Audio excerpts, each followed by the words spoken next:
Friends, ನನ್ನ ಹೆಸರು ಸಂಗೀತ. ನಾನು ಈಗ ನೀವು ಕ್ಯಾಲೆಂಡ್ರಲ್ಲಿ ನೋಡಿ ತಿಂಗಳುಗಳಲ್ಲಿರುವ ದಿವಸಗಳನ್ನು ನೋಡುತ್ತೀರಾ. ನಾನು ಕೈಯಲ್ಲೇ ನೋಡಿ ಮಾಡುವ ದಿವಸ ತಿಂಗಳುಗಳನ್ನು ಹೇಳಿಕೊಡುತ್ತೇನೆ. ಈ ಥರ ಇರುತ್ತದಲ್ಲ, ಇದಕ್ಕೆ ಜನವರಿ ಅಂತ ಅನ್ಬೇಕು.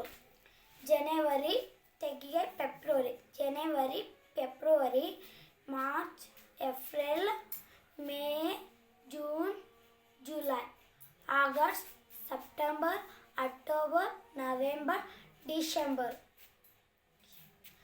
ನಾನೀಗ ಅಕ್ಟೋಬರ್ ತಿಂಗಳಲ್ಲಿರುವ ದಿವಸಗಳನ್ನು ಹೇಳುತ್ತೇನೆ ನೋಡ್ರಿ. ಜನವರಿ, ಫೆಬ್ರವರಿ, ಮಾರ್ಚ್, ಏಪ್ರಿಲ್, ಮೇ, ಜೂನ್, ಜುಲೈ, ಆಗಸ್ಟ್, ಸೆಪ್ಟೆಂಬರ್, ಅಕ್ಟೋಬರ್. ಅಕ್ಟೋಬರ್ ತಿಂಗಳಲ್ಲಿರುವ ದಿವಸಗಳು 32. ಈ ಥರ ಗೊತ್ತಾಗಬೇಕಂದರೆ ಈ ಥರ ಇರುವ ಎತ್ತರವಾಗಿರುವ ಈ ದೃಷ್ಟಿಯನ್ನು ನೋಡಿ.